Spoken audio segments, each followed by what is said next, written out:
President Biden is weighing in as students across the U.S. and right here in Boston protest against Israel's attacks in Gaza and their colleges and universities' financial ties to Israel. Here's what President Biden had to say.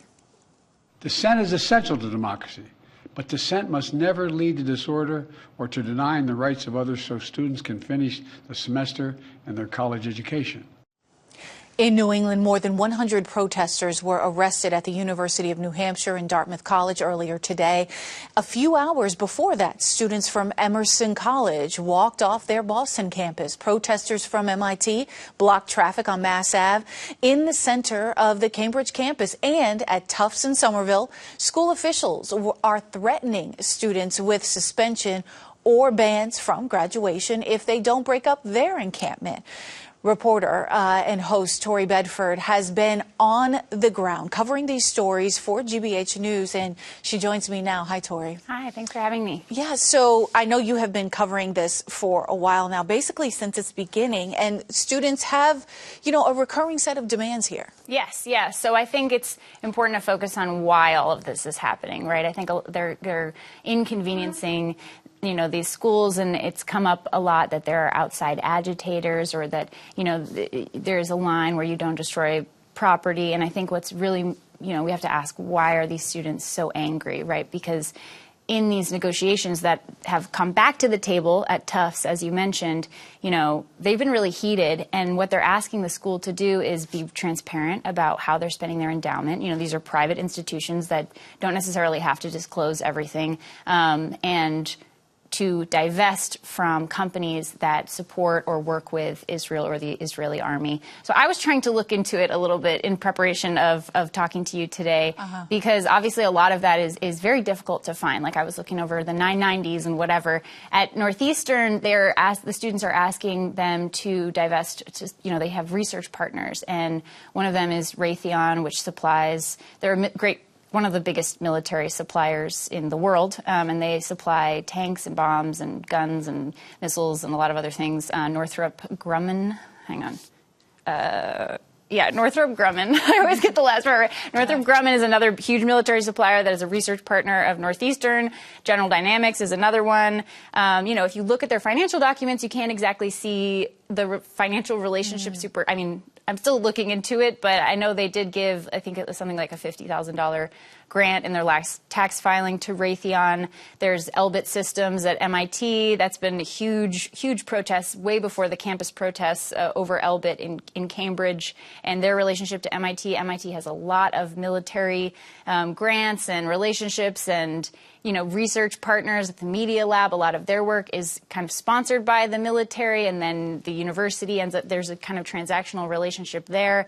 And so I think what these students are asking is for their universities and colleges to just be more transparent about how their money is being spent. They're paying tuition at these schools, and drawing this very specific line between, we pay to go to school here, and this school is directly funding, a military action that is related to the killing of tens of thousands of civilians and Palestinians in Gaza, and we don't support that. And so that is ultimately what they are, talking about. And I wanted to mention Brown, at Brown University in Providence. They actually did come to an agreement that the board will vote on divestment in October. So there's a board vote that I think is sooner, but the board vote in October is where they'll make that decision.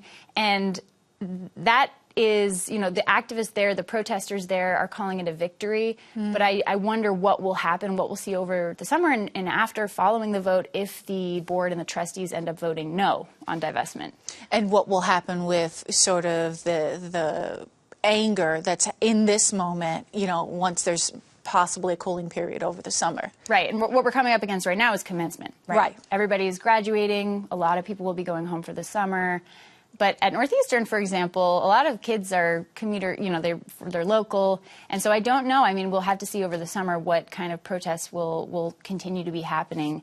As you mentioned, at Emerson College, there was I think, 102 arrests there. And then a few days later, there was a huge walkout where hundreds of students came out. They put up these Post-it notes against the Anson building, which is kind of on this city campus. They came out, they surrounded Boylston. And there was this push that despite the fact that some of the people in the crowd were actually, you know, still facing arraignment. These court dates, hearings are ongoing right now.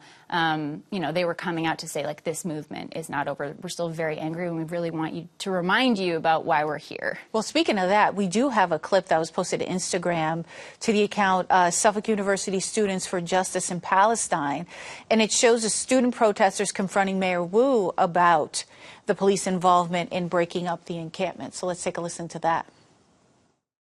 My friend has documentation of him being strangulated until he was unconscious. I'm in a neck brace. I'm going to have to get neck surgery. I didn't do nothing. Do you see them power wash the blood off the streets after they beat the out of us? Did you see that? Bloody knuckles from the gang unit? Like, gang unit. I don't see no riot. Why you have to have riot here? You don't care about the homeless. You don't care about black and brown people. You don't care about Muslims. And you do not care about students. And you do not care about refugees and Palestinians being genocided in their homeland. And if you did, you would have said some shit earlier.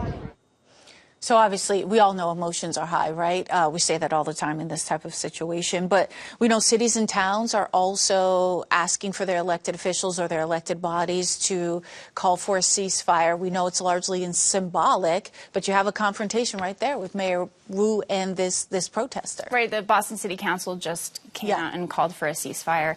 You know, I think this case is interesting because Mayor Wu had, in October of last year, pushed forward this ordinance that banned tents and encampments all across the city. And so I wonder if she cited the ordinance when asked about this and in defending her call to bring the police in, and she'd been talking with Emerson College in the days prior to kind of plan this out. When the officers came through the PA system, they read the ordinance twice to the students to let them know that they were in violation of a city law. But in many cities and towns across America, colleges have called on municipalities to bring in support from the police, and those police forces have declined. The municipalities have declined. The mayors have said, no, we're not getting involved. Like, this is, you work this out kind of thing. And even, you know, you can see in the dash cam and body cam footage of the BPD first initially approaching the students, they say, we don't have a side, we don't care. Like, we're just here to you know, follow through with the ordinance. Right. The rest of the encampments, I mean, Northeastern is private property. I mean, it's a throughway, it connects to an MBTA building, it's complicated, but they bring in support, right? So the NUPD brings in support from the state police. And so that, I think, is what would be the case at MIT and Tufts. And so, you know, I was at Tufts a couple of days ago, and a lot of students there were really concerned about, you know, an impending raid. They were training, they were doing drills, they were really like preparing, giving each other kind of how to be arrested if you are arrested, write down jail support numbers on your arm kind of thing, because they, you know, they have these ongoing negotiations. But in the negotiations I saw in a statement from Tufts, it said that students were asked to move their protest to another part of the campus to continue protesting so that the school could carry on and with their plans for commencement, so where they generally have these commencement activities. And I thought that was so interesting because the point is to inconvenience you. Right, to disrupt everything. Yes, yeah. And it's coming up against commencement right now, so the colleges are just in such they're like, oh, we're in a bind with this. You know, the investment strategies of colleges is that your job as an investor, and if you're in charge of an endowment, is to make money for the school, right? And so these students are saying, hey, we find this and these investments unethical, or we want more transparency around this. And they're just like, ugh. So I think the response from Brown was really interesting. Yeah. And I also think back on other, you know, at Northeastern in the 80s, students were protesting against the apartheid, and they effectively got the school to divest from companies that were, you know, involved in the apartheid in South Africa in 1986. So there's a history there, and there's also a more recent history of students.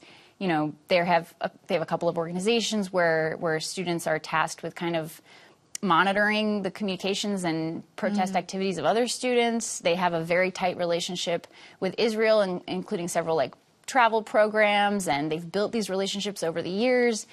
You know, a number of students have already faced penalties from the school for involvement in pro-Palestine protests. So I think that the point is to inconvenience them and to say, you know, we're raising our voices in a way that is really, you're going to have to confront this now. Yeah. Especially when, you know, you've got people leaving for school, so they want it immediately. And this is happening across the country, and President Biden also going to have to obviously hear or answer for this as well, especially as the campaign season continues, right? Yes. And so we have a soundbite from President Biden on the protests. He said this today.